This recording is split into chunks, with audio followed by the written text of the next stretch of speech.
ഈ തെരഞ്ഞെടുപ്പിൽ ഒരു സ്ഥാനാർത്ഥിയല്ല, പക്ഷേ 20 സ്ഥാനാർത്ഥികളെയും നയിക്കുന്ന ഒരു മുന്നണിയുടെ വളരെ പ്രധാനപ്പെട്ട നേതാവാണ് PS ശ്രീധരൻപിള്ള.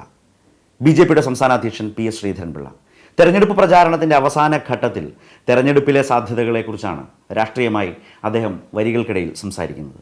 ഇത്തവണ ലോക്സഭാ തെരഞ്ഞെടുപ്പിൽ അക്കൗണ്ട് തുറക്കാൻ കഴിയുന്ന ഒരു സുവർണാവസരത്തിനരികിലാണോ താങ്കൾ നയിക്കുന്ന BJPയും NDA മുന്നണിയും? സുവർണാവസരത്തിൻ്റെ മധ്യത്തിൽ ഞങ്ങൾ എത്തിക്കഴിഞ്ഞിരിക്കുന്നു.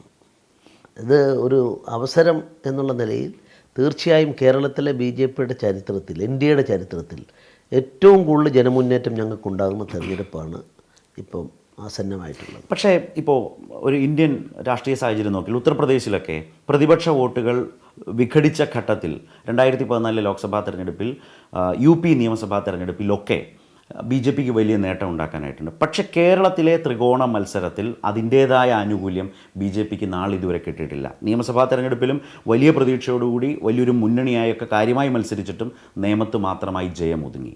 അപ്പോൾ ത്രികോണ മത്സരമാണ് എന്നത് കേരളത്തിൽ BJPയുടെ ഒരു വിജയസാധ്യതയായി കണക്കാക്കാനേ ആവും. ഇത് രാഷ്ട്രീയം ഒരു കലയാണ്. ആ കലയിൽ സാഹചര്യങ്ങൾ നമ്മൾ കണക്കാക്കുമ്പം ഒന്നും രണ്ടല്ല. ഇപ്പം വ്യത്യസ്തമായ കോണുകളിൽ നിന്നുള്ള ആളുകളുടെ വോട്ടുകളിൽ ഇന്ന് കാണുന്നൊരു പ്രവണത പൊളിറ്റിക്കൽ കമ്മിറ്റ്മെൻറ്റിനേക്കാൾ കൂടുതൽ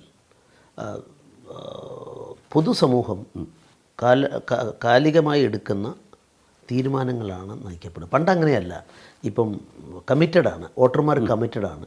താങ്കൾ പറഞ്ഞ UP പോലും UPയിലെ സ്ഥിതി ഇന്ന് ദേശസുരക്ഷയുടെ പ്രശ്നങ്ങളോട് ബന്ധപ്പെട്ട്, ഈവൻ സാമ്പത്തിക രംഗത്തോട് ബന്ധപ്പെട്ട്, കാർഷിക ആത്മഹത്യയൊക്കെ ഉണ്ടില്ലെന്ന് ഞാൻ പറയുന്നില്ല, പക്ഷേ ആ മേഖലയിൽ പോലും ഒരു പ്രത്യാശാ നിർഭരമായ അന്തരീക്ഷത്തിലാണ് ജനങ്ങൾ കാണുന്നത്. ഇത് കേരളത്തിലും പ്രതിഫലിക്കുന്നു എന്നുള്ളതാണ് ഈ തെരഞ്ഞെടുപ്പിൻ്റെ പ്രത്യേകത. താങ്കൾ പറഞ്ഞ പോലെ ഇപ്പോൾ 2014 വലിയ വിജയം BJP നേടുമ്പോൾ സത്യത്തിൽ നോക്കിയാൽ 40% താഴെയാണ് ആകെ നേടിയ വോട്ട്. എന്നിട്ടും മോദി വലിയ ഭൂരിപക്ഷത്തോടുകൂടി അധികാരത്തിൽ വന്നു. ഈ പാഠങ്ങൾ പ്രചരണ രംഗത്ത് കേരളത്തിൽ ഇത്തവണ കൊണ്ടുവരാൻ BJPക്കായിട്ടുണ്ടോ? ഇന്ത്യൻ ജനാധിപത്യത്തിൽ 50% അപ്പുറം കിട്ടിയ ഒരൊറ്റ സർക്കാർ ഇന്നുവരെ ഉണ്ടായിട്ടില്ല. അല്ല, ഞാൻ അങ്ങനെ അല്ല. അപ്പം ഈ 38 എത്തിയത് വിസ്മയമെന്ന് ഞാൻ പറയാം. മോശമല്ല, ഞാൻ പറഞ്ഞത് അല്ല, കാലിക പ്രശ്നങ്ങള് ഈ പ്രതിപക്ഷം, ചെതറിപ്പോയ പ്രതിപക്ഷം അതിലും എത്രയോ വലുതാണ്, എന്നിട്ടും ജയിക്കാൻ കഴിഞ്ഞു കേരളത്തിൽ. അതുകൊണ്ടാണ് ഞാൻ പറഞ്ഞത് കേരളത്തിലെ ഏറ്റവും പ്രബല ശക്തിയായ CPM ഇരിക്കുന്ന കൊമ്പ് മുറിക്കുന്ന പാർട്ടിയാണെന്ന് അവർ തെളിയിച്ചിരിക്കുന്നു. മറുഭാഗത്ത് കോൺഗ്രസിനെ സംബന്ധിച്ചിടത്തോളം രാഹുൽ ഗാന്ധി ഉൾപ്പെടെയുള്ള ആളുകളെ കൊണ്ട് കാണിച്ചുകൊണ്ട് അന്തരീക്ഷം ഉണ്ടാക്കാൻ അവർ ശ്രമിക്കുന്നു. അപ്പോൾ ഈ ഒരു അന്തരീക്ഷത്തിൽ BJP അല്ലെങ്കിൽ NDA വരണമെന്ന് ആഗ്രഹിക്കുന്ന ധാരാളം ആളുകളുണ്ട്. പിന്നെ ശരത്ത്, ഒരു കാര്യം കൂടെ ഞാൻ പറയാം. ഈ നിങ്ങൾ കഴിഞ്ഞ 2016 നിയമസഭാ തെരഞ്ഞെടുപ്പ് നോക്കിയാൽ 6 മണ്ഡലങ്ങളിൽ 1,90,000 മുതൽ 2,62,000 വരെ വോട്ട് കിട്ടിയിട്ടുണ്ട്. അസംബ്ലിയുടെ കൂട്ടുമ്പോഴാണ് ഞാൻ പറഞ്ഞത്. 7 അസംബ്ലി മണ്ഡലം കൂട്ടിയാൽ ഇത്രയും ശക്തമായിട്ട് ആർക്ക് സാധിക്കും? ഇപ്പോൾ 2014 തെരഞ്ഞെടുപ്പ് 2,82,000 വോട്ട് ഇവിടെ കിട്ടി. ഏത് പാർട്ടിക്ക് ഒറ്റയ്ക്ക് മത്സരിച്ചിട്ട് 2,82,000 വോട്ട് വാങ്ങാൻ സാധിക്കുന്ന ഏത് മണ്ഡലം CPM ചൂണ്ടിക്കാണിക്കാൻ സാധിക്കുമോ? കോൺഗ്രസ് സാധിക്കും ഒറ്റയ്ക്ക്. അപ്പോൾ അത്രമാത്രം ശക്തമാണ് ഞങ്ങളുടെ അണികൾ. ഇപ്പോൾ തിരുവനന്തപുരം കുമ്മനം മത്സരിക്കുന്നതോട് കൂടിയിട്ട് ഞങ്ങളുടെ അണികൾ അരയും തലയും മുറക്കി സജീവമായ രംഗത്ത് വന്നിരിക്കുന്നു. അപ്പോൾ അത്തരത്തിലുള്ള സംഘടനാ സംവിധാനങ്ങളെല്ലാം ഏകോപിച്ചുകൊണ്ട് വരുന്ന ഒരു സാഹചര്യം പല മണ്ഡലങ്ങളിലും ജയിക്കാൻ ഞങ്ങൾക്ക് അവസരം നൽകുമെന്നുള്ള കണക്കൂട്ടലാണ് ഞാനുള്ളത്. സത്യത്തിൽ ഈ അഭിപ്രായ സർവേ തിരുവനന്തപുരത്തൊക്കെ നിങ്ങൾക്ക് അനുകൂലമാണെന്ന് പറയുമ്പോൾ നിങ്ങളുടെ ചങ്കിടിപ്പ് വർദ്ധിപ്പിക്കുന്ന ഒരു കെണി അതിലുണ്ടോ? തീർച്ചയായിട്ടും താങ്കൾ പറഞ്ഞ കറക്റ്റാണ്. കാരണം ഞങ്ങളെ കൊല്ലാൻ വേണ്ടി ബോധപൂർവം നടത്തിയ സർവേയിലെ കണക്കുകളാണെന്നാണ്. അത് സർവേ നടത്തിയ 2 സംവിധാനങ്ങളെ പറ്റി ഞാൻ പറഞ്ഞത്, കേരളത്തെ പറ്റി. ഈ രണ്ടും ഞങ്ങളുടെ ആളുകൾ ആഹ്ലാദഭരിതരാണെങ്കിലും അത് ഞങ്ങൾക്കെതിരായ ഒരു ആയുധമായിട്ട്, അത് ഞങ്ങൾക്കെതിരെ പായിച്ച ഉണ്ടയാണ്, ഞങ്ങളെ കൊല്ലാൻ വേണ്ടിയാണ്. അതിൽ നിന്ന് ഒഴിഞ്ഞു മാറാനാണ് ഞങ്ങളിപ്പോൾ ശ്രമിക്കുന്നത്. കാരണം ഇത്രയും വോട്ടെന്ന് പറഞ്ഞപ്പോൾ അപ്പം ഇതിനർത്ഥം എന്താ? ജയിക്കുമെന്ന് പറയുകയല്ലേ ചെയ്തിട്ടുള്ളത്. ഇതെല്ലായിടത്തും ഇങ്ങനെ കൊണ്ടുവെക്കുമ്പം ഇതിനെതിരായ പോളറൈസേഷൻ, ഞങ്ങൾ ജയിക്കരുതെന്ന് നിർബന്ധ ബുദ്ധിയുള്ള പല സെക്ഷൻസ് ഉണ്ട്. അവരെയെല്ലാം ഒന്ന് കോടീകരിക്കാനാണ് ഇത് ലക്ഷ്യമിട്ടത്. അതുകൊണ്ട് ഞാൻ തിരുവനന്തപുരത്ത് താങ്കൾ സംശയിക്കുന്നത് എന്താണ്? ഇനി അങ്ങോട്ട് ഏതുതരം ധ്രുവീകരണം, ഏതുതരം ധാരണകൾ? തിരുവനന്തപുരത്ത് അപ്രതീക്ഷിതമായി ന്യൂനപക്ഷങ്ങളുടെ ഉൾപ്പെടെ വോട്ട് BJPക്ക് ലഭിക്കും. അങ്ങനെ ജയിക്കുമ്പം 101% ഉറപ്പാണ് കുമ്മനം രാജശേഖരൻ പക്ഷേ താങ്കൾ തന്നെ ജയിക്കുമെന്നുള്ളത്. പക്ഷേ ധ്രുവീകരണം BJPക്ക് എതിരായി ശശി തരൂരിന് അനുകൂലമായി അല്ലെങ്കിൽ എതിർ സ്ഥാനാർത്ഥികൾക്ക് അനുകൂലം ഒരു ധ്രുവീകരണം ഉണ്ടാകും എന്ന് പറഞ്ഞല്ലോ. അങ്ങനത്തെ ഒരു സംശയം എങ്ങനെയാണ്? UDF LDF വോട്ടുകൾ ഒന്നിക്കുന്നൊരു സാഹചര്യം തിരുവനന്തപുരത്തുണ്ടാകും? അത് ചെയ്യാൻ അവർക്കിത് സാധിക്കില്ല. ഇതിന് മിഷറി വേണം. പരസ്യമായിട്ട് അത് പറഞ്ഞ് ചെയ്യിക്കാൻ അവരുടെ ശ്രമമുണ്ടായാൽ, ഇപ്പോൾ ഉദാഹരണത്തിന് ഇടതുപക്ഷത്തിൻ്റെ വോട്ട് കൊടുക്കാൻ വേണ്ടി ഒരു നിർദ്ദേശം കൊടുക്കുമ്പം അതിൻ്റെ കൗണ്ടർ പ്രൊഡക്ഷൻ ഉണ്ടാവും. അത് കൗണ്ടർ പ്രൊഡക്റ്റീവായിട്ട് മാറും. കോൺഗ്രസ്സിന് കൊടുക്കാൻ വേണ്ടി തീരുമാനിച്ചോ എന്നാൽ അത് പരസ്യമായി സംഭവിക്കുന്നതല്ല. അല്ല, നിർദ്ദേശം കൊടുക്കാതെ പറ്റില്ലല്ലോ. വോട്ട് ഒരു പാർട്ടി മാറ്റി ചെയ്യണമെങ്കിൽ, ഒരങ്ങൊരു തീരുമാനം എടുക്കണമെങ്കിൽ കേഡറിലെ ഏറ്റവും ബേസ് ആൾക്കാരെ കൊണ്ട് ചെയ്യിക്കാൻ സാധിക്കുകയുള്ളൂ. രഹസ്യമായി അത് ചെയ്യാൻ സാധിക്കില്ല. പരസ്യമായിട്ട് അതങ്ങനെ ചുണ്ടുകൾ തമ്മിൽ അങ്ങോട്ടും, അല്ലെങ്കിൽ ഹൃദയവും തമ്മിൽ അങ്ങോട്ടും ഇങ്ങോട്ടും പറഞ്ഞത് വാർത്തയാകും. ഇല്ല, അതിപ്പോൾ താങ്കൾ പറഞ്ഞാലാണ് ശരിയാണ്. ഇപ്പോൾ വടകര, ബേപ്പൂർ, കോലീബി അത് വളരെ പരസ്യമായി സംഭവിച്ചതാണ്. അങ്ങനെയാണെങ്കിൽ ഇപ്പുറത്ത് ആ സഹകരണമേ ഇല്ല എന്ന് താങ്കൾ ഉറച്ചു വിശ്വസിക്കുകയാണ്. ഒരു തരത്തിലും ഇടതു വോട്ടുകൾ UDFിലേക്ക് പോകില്ല. തരൂരിന് ഇത്തവണ തിരുവനന്തപുരത്ത് അങ്ങനെയൊരു ഇടതുപക്ഷ സഹായം ഉണ്ടാകും ഒരു പ്രതീക്ഷയും താങ്കൾക്കില്ല? അല്ല, അവർ ചരിച്ചുകൂടുന്നില്ല. കാരണം അത് ചരിത്രമാണല്ലോ. കേരളത്തിൽ BJP വരുന്നത് തടയാൻ മഞ്ചേശ്വരം എടുത്താൽ KG മാരാർ മത്സരിച്ച് 1000 വോട്ടിനാണ് തോറ്റത്. ആരാ വോട്ട് മാറ്റി ചെയ്ത്? CK പത്മനാഭൻ മത്സരിച്ച സമയത്ത് ഇതുപോലെ തന്നെ ഉണ്ടായി. ആരെന്തൊക്കെ പറഞ്ഞാലും അടിയൊഴുക്കുകൾ ഞങ്ങൾക്ക് അനുകൂലമാവും. ഇപ്പോൾ അവസാനം PC ജോർജിനെ വരെ LDF UDF ഇരു മുന്നണികളും കൈവിട്ട PC ജോർജിനെ വരെ ഒപ്പം കൂട്ടുന്നു, വ്യാപകമായി ആളെ ചേർക്കുന്നു. താങ്കളടക്കം ഒരുപാട് വിമർശനങ്ങൾ നേരിട്ടു. നിലവിൽ തന്നെ BJPയോടൊപ്പം സഹകരിക്കുന്നവർക്കടക്കം മെമ്പർഷിപ്പ് കൊടുക്കുന്ന ആളായി താങ്കളെ ചിത്രീകരിച്ചു. ടോം വടക്കൻ്റെ വരവൊക്കെ ആ നിലയിൽ വലിയ ആക്ഷേപങ്ങൾക്ക് ഇടകൊടുത്തു. എവിടെ നിന്ന് ആര് വന്നാലും സ്വീകരിക്കുമെന്നൊരു വലിയ മെസ്സേജാണ് BJP കൊടുത്തത്. അത് രാഷ്ട്രീയമായി BJPക്ക് നല്ലതാണ്. കാരണം അത് നമ്മളെ കേരളീയ സമൂഹം ഒരു കമ്മ്യൂണിസ്റ്റ് സ്വാധീനത്തിൽ വളർന്നു വന്ന സാഹചര്യം ഇതാണ്. ഇപ്പം കമ്മ്യൂണിസ്റ്റ് സാഹചര്യം എന്ന് ഞാൻ പറയാൻ കാരണം അതിൻ്റെ ഇൻഫ്ലുവൻസ് വലുതായിരുന്നു. ഇതിലൊന്നും കുറച്ച് ഞാൻ കാണുന്നില്ല. ഒരു EMSൻ്റെ ഒക്കെ കാലത്ത് അവർ വളർത്തിക്കൊണ്ടുവന്ന ഒരു സമൂഹം കമ്മ്യൂണിസ്റ്റ് സ്വാധീനത്തിൽ സാമൂഹ്യ ജീവിതം ഉൾപ്പെടെ, രാഷ്ട്രീയ ജീവിതം ഉൾപ്പെടെ, പൊതുജീവിതം ഉൾപ്പെടെ എല്ലാം കമ്മ്യൂണിസ്റ്റ് സ്വാധീനത്തിൽ വളർന്ന സമൂഹമാണ്. അതിൻ്റെ ഡിഫക്റ്റ് കണ്ടെത്തേണ്ട കോൺഗ്രസ് പോലും അതിന് വഴിപ്പെടുക ഉണ്ടായത് അവസാനം. അപ്പോൾ ആ കമ്മ്യൂണിസ്റ്റ് സ്വാധീനത്തിൽ വളർന്നൊരു സമൂഹമാണ്. അപ്പോൾ അതുകൊണ്ട് ആ സമൂഹത്തിൽ വളർന്നതിന് അറിയാതെ നമ്മളിതെല്ലാം വിലയിരുത്തുമ്പം അവരെയാണ് മാനദണ്ഡമാക്കുന്നത്. കേരളത്തെ സംബന്ധിച്ചിടത്തോളം കേരളത്തിന് അങ്ങനെ ഒരു ഇടതുപക്ഷ മനസ്സുണ്ട് എന്നതാണ് പ്രശ്നം. അതുകൊണ്ടാണ് BJP കേരളത്തിൽ ഇത്രയും നാളും അക്കൗണ്ട് തുറക്കാതെ മാറി നിന്നതും. അല്ലല്ല, ഇപ്പോഴും ഉണ്ട് എന്ന് വിശ്വസിക്കുന്ന ഒരു വലിയ വിഭാഗം കേരളത്തിൽ ഇപ്പോഴും ഉണ്ട്. അതിന് അവർ പറയുന്നത് ഈ തെരഞ്ഞെടുപ്പിലടക്കം BJPക്ക് ഇതൊക്കെയാണെങ്കിലും അക്കൗണ്ട് തുറക്കാനാവില്ല. അക്കൗണ്ട് തുറക്കുന്നതിൻ്റെ അവിടെ ഇപ്പം അസംബ്ലിയിലേക്ക് ഞങ്ങൾ വന്നില്ലേ, 2004 പാർലമെൻറ്റിലേക്ക് ഞങ്ങൾ വന്നില്ലേ. ഇതൊന്നും ആരുടെയും ഈ പറഞ്ഞവരുടെ എല്ലാ കണക്കൂട്ടുകളെയും അതിജീവിച്ചുകൊണ്ടാണല്ലോ. അപ്പോൾ ഇതിൽ ഞാൻ ഒറ്റപ്പെട്ട സംഭവമല്ല, ഞാൻ അതുകൊണ്ടാണ് പറഞ്ഞത്. ഇപ്പം 2 ലക്ഷത്തിലധികം വോട്ട് കിട്ടുന്നു. 5-6 മണ്ഡലം എന്ന് പറയുമ്പം അത്ര വോട്ട് തോറ്റുപോകുന്ന അറിഞ്ഞിട്ട് പെട്ടിട്ട് ഇടുകയാണ്. അപ്പം വിജയിക്കുമെന്നുള്ളൊരു ഒരു സാഹചര്യം ഉണ്ടായാൽ കൂട്ടമായിട്ട് കൊടുക്കും. എൻ്റെ ചോദ്യം അതാണ്, അങ്ങനെ ഒരു അവസ്ഥയിലേക്ക് BJP കേരളത്തിൽ എത്തിയിട്ടുണ്ടോ? എത്തി എന്നുള്ള കാര്യത്തിൽ എനിക്ക് വിശ്വാസമുണ്ട്. സുരേഷ് ഗോപിയുടെ സ്ഥാനാർത്ഥിത്വം വരുമ്പോൾ തൃശ്ശൂരിൽ വൻ ജനമുന്നേറ്റം അവിടെ നടക്കും. ഞാൻ അവിടെ 2 ദിവസം പരിപാടി പങ്കെടുക്കാൻ പോയ ആളാണ്. ഒരിക്കലും BJPക്ക് കാണാൻ ബോധ്യപ്പെടാത്ത, അതിൽ അനുഭവിക്കാൻ സാധിക്കാത്ത ജനപിന്തുണയാണ് തൃശ്ശൂരിലുള്ളത്. അതെല്ലാം വോട്ടായി മാറുമെന്ന കാര്യം സംശയമില്ല. ഈ താങ്കൾ നേരത്തെ പറഞ്ഞ പോലെ ശബരിമല കോടതി വിധിയും അതേ തുടർന്ന് അത് കൈകാര്യം ചെയ്ത സർക്കാർ സമീപനവും BJPക്ക് ഒരു സുവർണാവസരമാണ് എന്ന് പറഞ്ഞ ഒരു വളരെ വിവാദമായ, ഞാൻ പ്രതിയായി അതിൽ. അതെ, ആ പ്രശ്നം, ആ സാഹചര്യം യഥാർത്ഥത്തിൽ എങ്ങനെയാണ് ഈ തെരഞ്ഞെടുപ്പിന് അങ്ങനെ സുവർണാവസരത്തിലാണോ? ആ സുവർണാവസരം എന്ന് ക്ലിയർ കട്ടായിട്ട് ഞാൻ പറഞ്ഞിട്ടുള്ളത്, രാഷ്ട്രീയ പാർട്ടികളുടെ ലക്ഷ്യം ജനസേവനമാണ്. വിശ്വാസികൾ ആകെ അങ്കലാപ്പിലാണ്, വ്രണതഹൃദയരാണ്. അവരുടെ മുറിവൊപ്പാൻ ഞങ്ങൾക്ക് തീർച്ചയായിട്ടും കിട്ടിയൊരു സുവർണാവസരം. അത് പൊളിറ്റിക്കലും കൂടാണ്. സ്വാഭാവികമായിട്ടും ഏത് പ്രവൃത്തി രാഷ്ട്രീയ പാർട്ടി ചെയ്യുമ്പോഴും അതിൻ്റെ പ്രതിഫലന സമൂഹത്തിലുണ്ടാകും. അതാണ് ഞാൻ ഉദ്ദേശിച്ചത്. ഇപ്പം ഞാൻ പറയുന്നു, ഇത്തവണത്തെ അതേ വാക്ക് തന്നെ, BJPക്ക് ഒരു സുവർണാവസരമാണ്. ചരിത്രത്തിൽ BJPക്ക് ഏറ്റവും വലിയ മുന്നേറ്റം ഉണ്ടാകുന്ന തെരഞ്ഞെടുപ്പാണ് നടക്കുന്നത്. ശബരിമല അതിലൊരു പ്രധാനപ്പെട്ട ഘടകമാണ്. ശബരിമലയുടെ സ്വാധീനം അതിലുണ്ടാകും, തീർച്ചയായിട്ടും ഉണ്ടാകും. കാരണം മുറിവേറ്റ് വ്രണതഹൃദരായി നിൽക്കുന്നവൻ്റെ വേദന ഇന്നും അത് ഉണങ്ങിയിട്ടില്ല. അതുകൊണ്ട് തീർച്ചയായും അതിൻ്റെ പ്രതിഫലനം ഉണ്ടാവും. ഒരു തെരഞ്ഞെടുപ്പ് കമ്മീഷനുമായിട്ടുള്ള മീറ്റിങ്ങിന് ശേഷം പുറത്തേക്ക് വരുമ്പോൾ മാധ്യമപ്രവർത്തകർ താങ്കളോട് ചോദിക്കുന്നുണ്ട്, ശബരിമല വിഷയം തെരഞ്ഞെടുപ്പ് വിഷയമായി പ്രചരണ രംഗത്തേക്ക് കൊണ്ടുവരുമെന്ന് ടിക്കാറാം മീണ പറയുന്ന സാഹചര്യം, അങ്ങനെ ചെയ്താൽ എന്താകും എന്ന് ചോദിക്കുമ്പോൾ താങ്കൾ മാധ്യമപ്രവർത്തകരോട് പറഞ്ഞു തിരിഞ്ഞ് നടന്നു പോകുന്നുണ്ട്, അങ്ങനെ ചെയ്താൽ തെരഞ്ഞെടുപ്പ് റദ്ദാകും എന്ന് പറയുന്ന നിയമപരിജ്ഞാനവും ബോധവുമുള്ള അഡ്വക്കേറ്റ് ശ്രീധരൻപിള്ള നയിക്കുന്ന BJP-യിൽ സുരേഷ് ഗോപി വളരെ പരസ്യമായി ചെയ്തത് ശരിയായ സമീപനമാണ്. 101% ശരിയാണ്. അദ്ദേഹം പറഞ്ഞത് അയ്യന് വേണ്ടി വോട്ട് ചെയ്യണം എന്ന നിലയിൽ പറയുന്നത്. അയ്യന് വേണ്ടി അദ്ദേഹത്തിൻ്റെ മനസ്സിലെ വിശ്വാസം അദ്ദേഹം തുറന്നു പറഞ്ഞു. അയ്യന് വേണ്ടിയാണ് ഞാൻ ജീവിക്കുന്നതെന്ന് പറഞ്ഞു. അതിനുശേഷം അദ്ദേഹത്തിൻ്റെ അടുത്ത സെൻറ്റൻസ് എന്താ? ശബരിമലയുടെ പേരിൽ ഞാൻ വോട്ട് പിടിക്കില്ലെന്ന് പ്രതിജ്ഞ ചെയ്യും. തെരഞ്ഞെടുപ്പ് ചട്ട ലംഘനമല്ലേ? ഒരിക്കലുമല്ല. അങ്ങനെയാണെങ്കിൽ തെരഞ്ഞെടുപ്പ് മാനിഫെസ്റ്റോ വിജയസങ്കല്പം എന്ന് പറഞ്ഞ് ഞങ്ങളുടെ മാനിഫെസ്റ്റോ പുറത്തിറക്കി. ആ മാനിഫെസ്റ്റോയിൽ വളരെ വ്യക്തമായിട്ട് ശബരിമലയിലെ വിശ്വാസങ്ങളും ആചാരങ്ങളും രക്ഷിക്കാൻ വേണ്ടി സുപ്രീം കോടതിയിലും അതേപോലെ തന്നെ ഭരണഘടനാനുസൃതമായും പ്രവർത്തിക്കും. അതിൻ്റെ പ്രതിബദ്ധത വിളംബരം ചെയ്തല്ലോ. ഈ തെരഞ്ഞെടുപ്പിൽ ജനങ്ങൾ ആ മാനിഫെസ്റ്റോ പ്രകടന പത്രിക പറയുന്ന ഭാഷയും സുരേഷ് ഗോപി പരസ്യമായി ഉന്നയിച്ച ഭാഷയും ഒന്നല്ല. അദ്ദേഹം പരസ്യമായിട്ട് പറഞ്ഞ ശബരിമലയുടെ പേര് ഞാൻ വോട്ട് പിടിക്കില്ല എന്നാണ് പറഞ്ഞിട്ടുള്ളത്. പക്ഷേ അങ്ങനെ അതിൻ്റെയൊക്കെ അർത്ഥം മലയാളിക്ക് മനസ്സിലാവില്ലേ PS ശ്രീധരൻപിള്ള?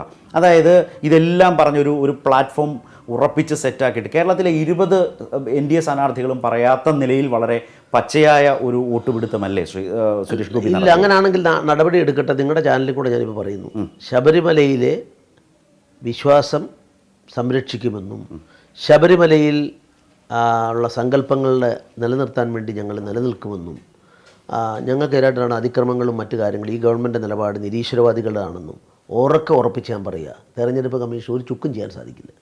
കാരണം അദ്ദേഹം ചെയ്യുന്ന നടപടി മുഴുവൻ തെറ്റാണ്. തെരഞ്ഞെടുപ്പ് കമ്മീഷനെ സംബന്ധിച്ചിടത്തോളം ഞാൻ അവരെ ആരെയും ഒരു ഏറ്റുമുട്ടലിനില്ല. കാരണം ആ ഏറ്റുമുട്ടലിന് പോകുന്നത് ശരിയല്ല എന്നുള്ള അഭിപ്രായക്കാരനാണ്. സുരേഷ് ഗോപിയുടെ കാര്യത്തിൽ നടപടികൾ ആരംഭിച്ചത് തെറ്റാണ് എങ്കിൽ MK രാഘവൻ്റെ കാര്യത്തിൽ കമ്മീഷൻ എടുത്ത നടപടി MK രാഘവൻ്റെ കാര്യത്തിൽ അവർ വ്യക്തമായും അദ്ദേഹത്തിൻ്റെ ശബ്ദം ഇമിറ്റേറ്റ് ചെയ്തതാണോ അല്ലെങ്കിൽ എന്തെങ്കിലും കൃത്രിമം കാണിച്ചാണോ ഫേക്കാണോ, ഇതൊക്കെ പ്രശ്നങ്ങളാണ്. ആണെങ്കിൽ അത് പരിശോധിക്കട്ടെ. അതുപോലല്ല, ഇദ്ദേഹത്തിൻ്റെ ഒരു പ്രസംഗമാണ്. പ്രസംഗത്തിൽ ഇപ്പം ഒരു സ്ഥാനാർത്ഥിക്ക് ഞാൻ ഗുരുവായൂർ ഭക്തനാണ്, എല്ലാം ഞാൻ ഗുരുവായൂരപ്പന് സമർപ്പിക്കുന്നു പ്രസംഗിച്ചാൽ കുറ്റകരമാകുമോ? എന്താ ഇവർ പറയുന്നത്? വ്യത്യാസം എന്ന് വെച്ചാൽ അത് അദ്ദേഹത്തിന് ശബരിമല തെരഞ്ഞെടുപ്പ് വിഷയമാക്കി മാറ്റുന്ന സാഹചര്യമുണ്ട്, അത് ചെയ്യരുതെന്നാണ് പറഞ്ഞത്. അല്ലല്ല, ഗുരുവായൂർ അങ്ങനെ തെരഞ്ഞെടുപ്പ് വിഷയമാക്കി മാറ്റുന്ന സാഹചര്യം പാടില്ല എന്നല്ല പറഞ്ഞു. ദൈവത്തിൻ്റെ നാമത്തിൽ വോട്ട് ചോദിക്കണം. ഉദ്യോഗസ്ഥൻ സീനിയർ IAS ഓഫീസറാണ് അദ്ദേഹം, ആയാലും കളക്ടർമാരായാലും ചെയ്യുന്നത്. പക്ഷേ അവർക്ക് അമിതാധികാരം ഉണ്ടെന്നൊന്നും പറയരുത്. അങ്ങനെ ഉണ്ടെങ്കിൽ അവർക്ക് മണ്ടത്തരമാണ്. ഒരു വലിയ തെറ്റുണ്ട്. തെരഞ്ഞെടുപ്പ് കമ്മീഷൻ കോൺസ്റ്റിറ്റ്യൂഷണൽ ബോഡിയാണ്. താഴെയുള്ള ഇലക്ടറൽ ഓഫീസർമാർ ക്ലെയിം ചെയ്യുന്നുണ്ട്. നിങ്ങളുടെ ഒരു ഇവിടുത്തെ കേരളത്തിലെ ആളെ അവകാശപ്പെട്ടു. എൻ്റെ വിനീത അഭിപ്രായം അത് കോൺസ്റ്റിറ്റ്യൂഷണൽ പോസ്റ്റ് എന്ന് പറയുന്നത് തെറ്റാണ്. 2017 കോടതി പോലെ കണ്ടംപ്റ്റ് ഓഫ് കോർട്ടിൽ അവർ വരണമെന്ന് ആവശ്യപ്പെടുകയും തെരഞ്ഞെടുപ്പ് കമ്മീഷൻ ഔദ്യോഗികമായിട്ട് അത് ഇന്ത്യൻ സംവിധാനം അത് പറ്റില്ല എന്ന് പറഞ്ഞ് തള്ളുകയും ചെയ്തതാണ്. അതുകൊണ്ട് അവരെ വിമർശിക്കാൻ പാടില്ല എന്നൊന്നുമില്ല, അവരെ വിമർശിക്കാം. അതുകൊണ്ട് ഞാൻ പറയുന്നു, തികഞ്ഞ അജ്ഞതയാലാണ് കേരളത്തിലെ തെരഞ്ഞെടുപ്പ് കമ്മീഷൻ പലപ്പോഴും പ്രവർത്തിക്കുന്നുള്ളത്. ദൗർഭാഗ്യകരമാണ്. ഞാൻ വെറുതെ പറയുന്നതല്ല, അത് ദൗർഭാഗ്യകരമാണെന്ന് പറയാൻ കാരണം, ഇപ്പോൾ ഉദാഹരണം, ഇവിടെ സുപ്രീം കോടതി വിധിയുണ്ട്. സുപ്രീം കോടതി വിധി പ്രകാരം എല്ലാവർക്കും ഡയറക്ഷൻ തന്നിരിക്കുന്നു, 3 ചാനലിൽ കൊടുക്കണം. അപ്പോൾ നിങ്ങളുടെ ചാനൽ ഉൾപ്പെടെയുള്ള നിങ്ങളുടെ നല്ല സ്വാധീനമുള്ള ചാനലല്ലേ, ഇവരെങ്ങനെ നിശ്ചയിക്കുക ഇന്ന ചാനലിൽ ഇന്ന പത്രത്തിന് കൊടുക്കണം? ഇപ്പോൾ ദേശാഭിമാനിക്ക് കൊടുക്കണം. 3 പത്രങ്ങൾ അവർ പറയുന്ന പേര് ദേശാഭിമാനിയാണല്ലോ. ദേശാഭിമാനിക്ക് കൊടുക്കണം പറയുമ്പം Deshabhimani printed and published on behalf of CPIM state കമ്മിറ്റിയാണ്. CPIM രാഷ്ട്രീയ പാർട്ടിയുടെ പത്രങ്ങൾ കൊടുക്കരുതുണ്ട്. എങ്ങനെയാണ് ഇവിടെ കൊടുക്കണമെന്ന് പറയുന്നത്? കൈരളി ചാനൽ, നിങ്ങളുടെ ചാനലിൽ എത്ര റേറ്റിംഗ് ഉണ്ടോ? എങ്ങനെ കൈരളി ചാനലിന് കൊണ്ട് കൊടുക്കാൻ വേണ്ടി അവർ 3 എണ്ണം പറയുന്നത്?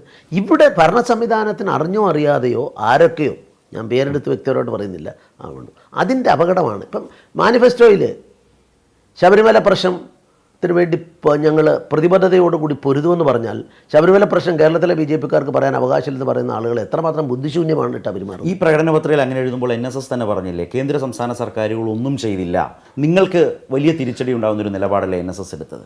ഒരിക്കലും NSSനെ അതിൻ്റെ പേരിൽ വിമർശിക്കാൻ ഞാൻ ആളല്ല. NSS രാഷ്ട്രീയ പാർട്ടിയല്ല, SNDP രാഷ്ട്രീയ പാർട്ടിയല്ല. അവർ ഉചിതമായ തീരുമാനം എടുത്തോട്ട് അതിനെയെല്ലാം മാനിക്കുന്ന ഒരാളാണ് ഞാൻ. അവർക്ക് അവരുടേതായ സ്വാതന്ത്ര്യമുണ്ടെന്ന് കരുതുന്ന ഒരാളാണ്. എൻ്റെ വിനീതമായ അഭിപ്രായത്തിൽ 2 ഫണ്ടമെൻ്റലായിട്ടുള്ള കോൺഫ്ലിക്റ്റാണ് ഇപ്പോഴും വന്നിട്ടുള്ളത്. റിവ്യൂവിൽ അതാണ് പറഞ്ഞിട്ടുള്ളത്. റിവ്യൂ കഴിഞ്ഞാലും അതിന് നിയമപരമായിട്ട് പോരാടാൻ, റിവ്യൂവിനേക്കാൾ കൂടുതൽ ശക്തമായിട്ട് നിയമം അവതരിപ്പിക്കാനുള്ള അവസരം സുപ്രീം കോടതിക്ക് മാത്രമായിട്ടുള്ള ക്യൂറേറ്റീവ് പെറ്റീഷൻ വരും. ആ ക്യൂറേറ്റീവ് പെറ്റീഷൻ സെൻട്രൽ ഗവൺമെൻറ് കക്ഷിയായിട്ട് ഫൈറ്റ് ചെയ്യും. ഇനി അതും കഴിയുന്നില്ലെങ്കിൽ ബേസിക് സ്ട്രക്ചർ തിയറി ഉള്ളിടത്തോളം കാലം എന്ത് നിയമനിർമ്മാണം നടത്താമെന്നുള്ളൊരു ചോദ്യചിഹ്നമാണ് ബേസിക് സ്ട്രക്ചർ ഓഫ് ദി കോൺസ്റ്റിറ്റ്യൂഷനെ. അപ്പോൾ അത് വരണം. ഈ നിലക്കാണ് കാണേണ്ടത്. രമേശ് ചെന്നിത്തല പോലുള്ള ആൾക്കാർ ഇങ്ങനെ പറഞ്ഞു നടക്കുക. അവർ നിയമം പഠിക്കുക, ബേസിക് കാര്യം അവർ പഠിക്കാൻ ഞാൻ അവരോട് അഭ്യർത്ഥിക്കും. ഇതാ വിധി വന്ന സമയം മുതലുണ്ട്. ആ വിധി വന്ന സമയം റിട്ടിന് ശേഷം രൂപപ്പെട്ടതല്ല. അതാണ് NSS കൃത്യമായി കയ്യോടെ BJP സർക്കാരിനെ പിടികൂടിയത്. തെരഞ്ഞെടുപ്പ് വന്നപ്പോൾ വോട്ടിനു വേണ്ടി പ്രകടന പത്രികയിൽ എഴുതി വെച്ചതിനപ്പുറം ഒരു ആത്മാർത്ഥതയും ഇല്ല എന്നാണ് NSS പറഞ്ഞത്. ഇതങ്ങനൊന്നും പറഞ്ഞിട്ടില്ല. അതൊക്കെ താങ്കളുടെ വ്യാഖ്യാനമാണ്. അങ്ങനൊന്നും NS പറഞ്ഞിട്ടില്ല. കേന്ദ്ര സംസ്ഥാന സർക്കാരുകൾ വിശ്വാസികൾക്ക് ഒരു സഹായവും ചെയ്തിട്ടില്ല. UDF ആണ് ഇതിനകത്ത് ശരിയായ നിലപാട് എന്നൊന്നും അദ്ദേഹം പറഞ്ഞിട്ടില്ല. അതൊക്കെ കോൺഗ്രസ് സുഹൃത്തുക്കൾ നൽകുന്ന വ്യാഖ്യാനമാണ്. അല്ല, അവരുടെ മുഖമാസികയിലെ കാര്യമാണ് ഞാൻ. അല്ല, മുഖമാസികയിൽ എഴുതിയത് ഞാനും വായിച്ചു. അങ്ങനെ അതിനെ വ്യാഖ്യാനിക്കേണ്ട ആവശ്യമില്ല. അങ്ങനെ വന്ന ജനങ്ങളാ, അങ്ങനെ ആ ജനങ്ങളെ വിന്നബിലിറ്റി, താങ്കൾ അവകാശപ്പെട്ട BJPയുടെ വിന്നബിലിറ്റി തുലോം കുറയും, പ്രത്യേകിച്ച് പത്തനംതിട്ട, തിരുവനന്തപുരം എന്നൊന്നും ഞാൻ കരുതുന്നില്ല. അത് താങ്കളുടെ അഭിപ്രായമാണ്. എന്തിനാണ് നിങ്ങളുടെ പ്രസിഡന്റ് കേരളത്തെ ഇങ്ങനെ അപമാനിക്കുന്നത്? വയനാട് രാഹുൽ ഗാന്ധി മത്സരിക്കുന്നു എന്നതുകൊണ്ട് വയനാട് പാകിസ്ഥാനാണ് എന്ന് പറയുന്ന നിലയിൽ ഒരു തരം നിലപാട് മലയാളിക്കും അങ്ങനെയല്ല അദ്ദേഹം പറഞ്ഞിട്ടുള്ളത്. രാഹുൽ ഗാന്ധി പോയി അങ്ങ് കേരളത്തിൽ മത്സരിക്കുന്നത് പാകിസ്ഥാനിലാണ് മത്സരിക്കുന്നത്. ഞങ്ങൾ എത്ര മീഡിയ ഫ്രണ്ട്ലി ആകാൻ സാധിച്ചാൽ ഞങ്ങളെ വെച്ച് പൊറപ്പിക്കില്ല എന്ന് പറയുന്ന ഒരു പ്രസാ കേരളത്തിലുള്ളത് വലിയ ഒരാളെ. ഇത് ഞാൻ കൊട്ടെ, അദ്ദേഹം പറഞ്ഞു, ഞാൻ വായിച്ചു കംപ്ലീറ്റ്. വായിച്ചാലും ഞാൻ കണ്ടു. അല്ല, ഞാൻ അമിത്ഷായുടെ ശബ്ദത്തിൽ അദ്ദേഹം ഉദ്യോഗത്തിൽ BJP പ്രവർത്തകരെ സാക്ഷി നിർത്തി പറയുന്നു, അങ്ങ് കേരളത്തിൽ പോയി രാഹുൽ ഗാന്ധി മത്സരിച്ചത് പാകിസ്ഥാനിലാണ് മത്സരിക്കുന്നത്. ഒറ്റ ചോദ്യം 47 മുമ്പുള്ള മുസ്ലിം ലീഗിനെ തള്ളിപ്പറയാൻ ഇന്ത്യൻ യൂണിയൻ മുസ്ലിം ലീഗ് തയ്യാറാവില്ല. പോട്ടെ, വയനാട് അതുകൊണ്ട് നിൽക്കട്ടെ. എന്റെ പാർട്ടിയുടെ പ്രസിഡന്റ് ആ നിലക്കുള്ളവരുമായി കോൺഗ്രസ് കൂടിയിരിക്കുന്നു. ആ കോൺഗ്രസ് ഗതികെട്ട് അഭയാർത്ഥിയായിട്ട് വന്നു ഞാൻ പറഞ്ഞു. അദ്ദേഹം പറഞ്ഞ കുറച്ചുകൂടെ വേറെ വേഷമെല്ലാം പറഞ്ഞെന്നുള്ളേ ഉള്ളൂ. ഗതികെട്ടി ഈ നിലയിലേക്ക് എത്തിയ കോൺഗ്രസ് ഇന്ത്യക്ക് ശാപവും ഭാരവുമാണെന്നാണ്. കേരളത്തിന് അംഗീകരിക്കാൻ കഴിയാത്ത നിലയിൽ വയനാടിനെ പാകിസ്ഥാനുമായി ഉപമിച്ചതിനോട് വയനാടിനെ പാകിസ്ഥാൻ എന്നല്ല പറഞ്ഞത്. കോൺഗ്രസ് പാർട്ടി ആ പച്ചയിലേക്ക്, പാകിസ്ഥാൻ പച്ചയിലേക്ക് ഉള്ള പശ്ചാത്തലത്തിലേക്ക് പോകേണ്ട ഗതികേടിലെത്തി എന്നുള്ളതാണ്. അത് ദേശീയ പാർട്ടിയുടെ പ്രസിഡന്റ് എന്നുള്ളത് അത് ഉയർത്തിപ്പിടിക്കുക. ഞാൻ ഈ ചോദിച്ചതിനുള്ളൊരു ഉത്തരം വേണം. എന്താ? ലീഗിന്റെ കൊടി കണ്ടാൽ അത് പാകിസ്ഥാന്റെ കൊടിയാണ് എന്ന് ധരിക്കുന്ന ആളാണോ അങ്ങയുടെ ദേശീയ പ്രസിഡന്റ്? എന്നല്ല ഞാൻ പറഞ്ഞതിൻ്റെ ഒരു പ്രസംഗത്തിൽ നോക്കൂ, പ്രസംഗത്തിൽ ഓരോരുത്തർക്കും അതിൻ്റെതായ ശൈലിയുണ്ട്. പ്രസംഗത്തിൽ നിങ്ങൾ അതിൻ്റെ പ്രസംഗത്തെ സമഗ്രതയിൽ കാണണം. ഒരു വാക്ക് അടർത്തി കൊണ്ടുവന്നിട്ട്, ഞാനൊക്കെ അതിൻ്റെ ഒരുപാട് വ്യക്തിമാണ്, താങ്കൾ ഉൾപ്പെടെയുള്ള ആൾക്കാരല്ല ചെയ്തത്, എനിക്കറിയാമല്ലോ. അപ്പോൾ അതുകൊണ്ട് ഇതിൽ വരുന്ന സമയത്ത് അങ്ങനെയല്ല. പക്ഷേ ഇത് ഡിഫമേറ്ററിയാണ്, അപകീർത്തികരം. ഒരു അപകീർത്തി നടപടി എടുക്കട്ടെ. തെരഞ്ഞെടുപ്പ് കമ്മീഷന് പോലും ഒരു പൊളിറ്റിക്കൽ മൊറാലിറ്റിയുടെ പ്രശ്നമാണ്. അത് കോടതി തീർക്കേണ്ടതല്ല. ഒരു സ്റ്റേറ്റിനെ ആകെ അപമാനിക്കും വിധം അതൊക്കെ തെറ്റായ പ്രചരണങ്ങളാണ്. ഒരു സ്റ്റേറ്റിനെ അപമാനിച്ചിട്ടില്ല. അദ്ദേഹം പറഞ്ഞത് ഈ അവിശുദ്ധമായ കൂട്ടുകെട്ട് ഇന്ത്യയിലെ ജനങ്ങളുടെ മുമ്പാകെ തുറന്നു കാണിക്കാൻ BJPക്ക് അവകാശമുണ്ട്. അതാണ് അദ്ദേഹം ചെയ്തത്. അല്ലാതെ മുസ്ലിം ലീഗിലെ എല്ലാവരും അങ്ങനെയാണെന്നൊന്നും അതിൻ്റെ അർത്ഥത്തില്ല. ഈ നരേന്ദ്രമോദിക്കെതിരായ നെഗറ്റീവിസമാണ് ഏറ്റവും അപകടകരമായിട്ട്. ഈ പറഞ്ഞ കേരളത്തിന്റെ നെഗറ്റീവിസം കൊണ്ടാണോ കേരളത്തെ ഈ വിധം ആക്ഷേപിക്കുന്നത്? വയനാട് പാകിസ്ഥാൻ ആക്ഷേപിക്കുന്നുള്ള താങ്കളുടെ അഭിപ്രായമാണ്. ഞാൻ അതിനെ നിരാകരിക്കുന്നു. അതിലർത്ഥമില്ല. കേരളത്തെ ബഹുമാനിക്കുന്ന, കേരളത്തിന് അലങ്കാരമാണോ വയനാട് പാകിസ്ഥാനാണ് എന്നല്ല അദ്ദേഹം പറഞ്ഞിട്ടുള്ളത്. അദ്ദേഹം പറഞ്ഞിട്ടുള്ളത് ഈ പച്ചക്കൊടികൾക്കുള്ളിൽ കോൺഗ്രസ് കീഴടങ്ങി കൊടുത്തത് തെറ്റാണെന്നാണ്. അതിന് എനിക്ക് എൻ്റേതായ ന്യായീകരണമുണ്ട്. ഞാൻ നിൽക്കട്ടെ, നിങ്ങൾ അത് പറയാൻ സമ്മതിക്കുന്നില്ലല്ലോ. ന്യായീകരണം, ഏത് കാലഘട്ടത്തിലും മുസ്ലിം സമുദായത്തെ മുഴുവൻ റെപ്രസെൻ്റ് ചെയ്യാനുള്ള അവകാശം മുസ്ലിം ലീഗിന് പറഞ്ഞ് എഴുതി കൊടുത്ത കമ്മ്യൂണിസ്റ്റുകാരും കോൺഗ്രസ്സുകാരും ചെയ്ത പാപമാണത്. കാരണം മുസ്ലിം ലീഗ് ഒരു രാഷ്ട്രീയ പാർട്ടിയാണ്. ആര്യാടമ്മ എന്താ പറഞ്ഞത്? പാണക്കാട് തങ്ങളെ എനിക്ക് വിമർശിക്കാം എന്ന് പറഞ്ഞിട്ടുള്ള വിവാദങ്ങൾ അറിയില്ല. ഇന്നതെല്ലാം അസ്തമിച്ച് ദേശീയ പ്രസ്ഥാനത്തിൻ്റെ ഭാഗമായ കോൺഗ്രസ് അന്യം നിന്ന് പോയൊരു ജില്ലയായി ഏറനാടും മലപ്പുറവും അല്ലെങ്കിൽ ലീഗിൻ്റെ ശക്തി കേന്ദ്രങ്ങൾ മാറിയിരിക്കുന്നു. ഇതെല്ലാം തീരെഴുതി കൊടുത്ത അവസരവാദികളായ കോൺഗ്രസ്സുകാരോടും അതിന് കൊള്ളൂത്ത് നടത്തിയ കേളപ്പജിയെ പോലും കേരളപ്പിജി എപ്പോഴും തള്ളിപ്പറഞ്ഞ EMS വെക്കേജിയും അവരൊക്കെ ചെയ്ത പാപത്തിൻ്റെ ഫലമായിട്ടാണ് മുസ്ലിം ലീഗ് ഇന്ന് കേരളത്തിൽ ശക്തി പ്രാപിച്ചത്. ഞങ്ങൾ അതിനെ രാഷ്ട്രീയമായിട്ട് എതിർക്കുന്നു. അങ്ങനെയാണെങ്കിൽ താങ്കൾ ആ പറഞ്ഞ താരതമ്യം, പാകിസ്ഥാൻ താരതമ്യം ഏറ്റെടുത്ത് പ്രസംഗിക്കാനും നിലപാട് പറയാൻ താങ്കളും തയ്യാറാണെന്നാണോ? എങ്ങനെ? അല്ല, നോക്കൂ, എൻ്റെ പാർട്ടിയുടെ അഖിലേന്ത്യാ അധ്യക്ഷൻ പറഞ്ഞതിൽ ഒരു തെറ്റുമില്ല. ആ തെറ്റില്ലാത്ത ഒന്നിന് തെറ്റായി ആവർത്തിക്കാൻ താങ്കൾക്ക് കഴിയും. അത് പിന്നെ ജീവിക്കുന്ന ഉണ്ടയില്ല വെടിയാണത്. ലക്ഷ്യമില്ല, ലക്ഷ്യം വെച്ചിട്ട് ചെയ്യൂ. അത് പോന്ന് ഉണ്ട പായിച്ചാൽ, ലീഗുമായുള്ള ബന്ധത്തിൽ ഉണ്ട പായിച്ചാൽ കമ്മ്യൂണിസ്റ്റ് പാർട്ടിയുടെ നെഞ്ചിലും CPM-ന്റെ നെഞ്ചിലോ വന്ന് കയറുക. അമിത്ഷാ പറഞ്ഞതിൽ ഒരു തെറ്റുമില്ല എങ്കിൽ ആ പറഞ്ഞ താരതമ്യം ഏറ്റെടുത്ത് നിലപാട് മുന്നോട്ട് കൊണ്ടുപോകാൻ പറയാൻ താങ്കളും തയ്യാറാണ്. അദ്ദേഹം പറഞ്ഞതിൻ്റെ ശരിയായ വ്യാഖ്യാനം ഞാൻ പറഞ്ഞുകൊണ്ടേയിരിക്കും, ഇവിടെയും പറഞ്ഞിട്ടുണ്ട്. ഏതായാലും ഈ വ്യാഖ്യാനങ്ങൾക്കപ്പുറം തെരഞ്ഞെടുപ്പിൽ വലിയ ഒരു സുവർണ അവസരം പ്രതീക്ഷിച്ചാണോ എൻ്റെ മുമ്പിൽ നിന്ന് താങ്കൾ വീണ്ടും പോകുന്നത്? തീർച്ചയായിട്ടും അവസരങ്ങളെല്ലാം, വീണ് കിട്ടുന്ന അവസരങ്ങൾ ഉൾപ്പെടെ ഒട്ടേറെ അവസരങ്ങൾ കേരളത്തിലുണ്ട്. കേരളത്തിൽ BJPക്ക് ഒട്ടേറെ മണ്ഡലങ്ങൾ ജയിക്കാൻ സാധിക്കും. ചരിത്രത്തിൽ ഏറ്റവും കൂടുതൽ ജനപിന്തുണ BJPക്ക് ലഭിക്കുന്ന തെരഞ്ഞെടുപ്പായി ഇത് മാറുമെന്ന ശുഭപ്രതീക്ഷയാണ് എനിക്കുള്ളത്. ഈ സുവർണാവസരം സീറ്റായി മാറിയില്ലെങ്കിൽ ആദ്യം സമാധാനം പറയേണ്ടി വരിക പാർട്ടിക്കുള്ളിൽ BJPയിലെ പ്രസിഡന്റ് പ്രിസൈഡ്സ്, കമ്മിറ്റി ഡിസൈഡ്സ് ആണ്. എല്ലാ തീരുമാനങ്ങളും പാർട്ടിയുടെ കമ്മിറ്റിയാണ് ഡിസൈഡ് ചെയ്യുന്നത്. താങ്കൾ ദേശീയ നേതൃത്വത്തിന് മുമ്പിൽ സമാധാനം പറയാൻ ഒരിക്കലും അങ്ങനെയൊന്നുമില്ല. അങ്ങനെ രാഷ്ട്രീയത്തിലെ മുന്നേറ്റങ്ങൾക്കല്ല. ഇപ്പം മുന്നേറ്റം ഉണ്ടാകുന്നു കേരളത്തിൽ എൻ്റെ നേട്ടമല്ല, എൻ്റെ പാർട്ടിയുടെ പ്രവർത്തകന്മാരുടെ നേട്ടമാണ്, എൻ്റെ പാർട്ടിയിലെ എൻ്റെ സഹപ്രവർത്തകരുടെ നേട്ടമാണ്. ഒരിക്കൽ 2004 പാർട്ടി ജയിച്ചു ഉണ്ടല്ലോ. 2004 ഞാൻ നേതൃത്വം കൊടുത്താണല്ലോ. ഞാൻ എവിടെയും പറഞ്ഞിട്ടില്ല 2004 2 MPമാരെ NDAക്ക് ജയിപ്പിക്കാൻ മലയാളികൾക്കിടയിൽ സാധിച്ചത് ശ്രീധരൻപിള്ളയുടെ നേട്ടമെന്ന് ഞാൻ എവിടെയും പറഞ്ഞിട്ടില്ല. അതായത് ടീമിന്റെ നേട്ടമാണ്, ഞങ്ങളുടെ ടീമിന്റെ നേട്ടമാണ്. അതുകൊണ്ട് KV തോമസിന്റെ പ്രശ്നം വന്നപ്പോൾ മുല്ലപ്പള്ളി പറഞ്ഞ ഒരു വാചകത്തോടെ നമുക്ക് അവസാനിപ്പിക്കാം. അതായത് KV തോമസ് പിണങ്ങിയെങ്ങും പോവില്ല, he will be richly rewarded എന്നാണ് അദ്ദേഹം പ്രയോഗിച്ച പ്രയോഗം. ദേശീയ നേതൃത്വത്തിന് അങ്ങനെ ശ്രീധരൻപിള്ളയെ വളരെ തക്കതായ നിലയിൽ പരിഗണിക്കേണ്ടതായ ഒരു സാഹചര്യം ഈ തെരഞ്ഞെടുപ്പ് BJPക്ക് കേരളത്തിൽ. എൻ്റെ ഒരു ആത്മ സുഹൃത്തുകൂടായതുകൊണ്ട് ഞാൻ പറയാം, ചാനലിൽ കൂടെ തന്നെ പറയാം, ഞാൻ ഒരിക്കലും എൻ്റെ ജീവിതത്തിൽ ഒരു പാർട്ടി പോസ്റ്റ് ചോദിച്ചോ ഒരു സ്ഥാനാർത്ഥം ചോദിച്ചോ ഒരു നേതാവിനെയും സമീപിച്ചെന്ന് ഇപ്പോൾ രാജഗോപാൽ ഒരുപാട് സീനിയേഴ്സ് ഉണ്ടല്ലോ, ഞാൻ ഇന്ന് വരെ ചെയ്തിട്ടില്ല. എനിക്ക് എൻ്റെ ഒരു 11ാമത്തെ വയസ്സ് മുതൽ ഈ പ്രസ്ഥാനത്തോട് ബന്ധപ്പെട്ടു. ഞാൻ ഈ കഴിഞ്ഞ 6-7 കൊല്ലം എനിക്കൊരു ചുമതല ഉണ്ടായിരുന്നില്ലല്ലോ. ഞാൻ ഇവൻ പാർട്ടിയുടെ ദേശീയ എക്സിക്യൂട്ടീവിലും ഉണ്ടായിരുന്നില്ല. പക്ഷേ എനിക്ക് കേരളത്തിൻ്റെ, നിങ്ങളൊക്കെ എന്നെ വിളിക്കാറുണ്ടായിരുന്നില്ലേ, കേരളത്തിൽ നിൽക്കാൻ സാധിച്ചു. എനിക്ക് അഭിഭാഷക വൃത്തിയുണ്ട്, എഴുത്തുണ്ട്, രാഷ്ട്രീയമുണ്ട്. ഇത് മൂന്നും ഈ ഒരേ സമയം മൂന്ന് പേരെ വരിക്കുന്ന ഒരു പുരുഷന് പരിമിതി ഉണ്ടാവും. പക്ഷേ ഇത് മൂന്നിനെയും തുല്യമായി സ്വീകരിച്ച് പരിചരിച്ച് മുന്നോട്ട് കൊണ്ടുവന്ന ഒരാളാണ്. അതുകൊണ്ട് എനിക്ക് അസംതൃപ്തി എന്ന് പറഞ്ഞ വാക്കില്ല. താങ്കൾ പറഞ്ഞതുപോലെ ഒരു റിവാർഡിൻ്റെ ആവശ്യമില്ല. പാർട്ടിക്ക് വേണ്ടി ഞാൻ സേവനം ചെയ്യുന്നു. ഇനി അതിന് നാളെ ഈ ചുമതല ഇല്ലെങ്കിലും ആ പാർട്ടി സേവനം ഞാൻ ചെയ്യും. എന്നെ വളർത്തിയ എൻ്റെ പ്രസ്ഥാനമാണ്, ഞാൻ അതിനോട് പ്രതിബദ്ധതയുള്ളവനാണ്. കടന്നുപോയ നാളുകൾ, ഈ കഴിഞ്ഞ നാളുകൾ, അതിലേറ്റെടുത്ത നിലപാടുകൾ ഇത് ഒരു എഴുത്തിൽ പ്രതീക്ഷിക്കാമോ, പുസ്തകമായി പ്രതീക്ഷിക്കാമോ? അത്തരക്കാലം നമ്മുടെ ജീവിതം ദൈവത്തിൻ്റെ കയ്യിലാണ്.